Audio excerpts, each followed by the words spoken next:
বৈষম্য বিরোধী ছাত্র আন্দোলনের আহ্বায়ক হাসনাত আব্দুল্লাহ বলেছেন, আমরা গত 5ই আগস্টে আওয়ামী লীগের দুঃশাসনের কবর রচনা করেছে। সংসদ ভবনে কে যাবে সেটা নির্ধারণ করবে বাংলাদেশের জনগণ, ভারত নয়। শুক্রবার বিকেলে রাজধানীর মানিক মিয়া এভিনিউতে নতুন দলের আত্মপ্রকাশ অনুষ্ঠানে তিনি এসব কথা বলেন। তিনি বলেন, এই সংসদ ভবনে কে যাবে তা নির্ধারণ করবে বাংলাদেশের জনতা।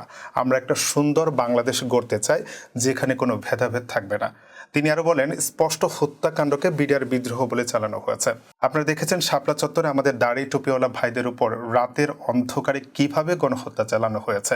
আপনারা দেখেছেন কিভাবে দিনের ভোট রাতে দেওয়ার সংস্কৃতি চালু হয়েছে। হাসনাত আব্দুল্লাহ বলেন, আমরা স্টেট গড়তে পারিনি, আমাদের প্রতিষ্ঠানগুলো ভেঙে পড়েছে। আমরা সুশাসন নিশ্চিত করতে পারিনি, আমরা স্বাধীন বিচার বিভাগ নিশ্চিত করতে পারিনি। আমরা কমিটমেন্ট দিতে চাই আমাদের ইনস্টিটিউটগুলোকে প্রপারলি গড়ে তুলব। বিভাজনের রাজনীতির ঊর্ধ্বে উঠে আমরা একতার রাজনীতি বাংলাদেশে চালু করব। আমরা স্টেট উন্নয়ন করব।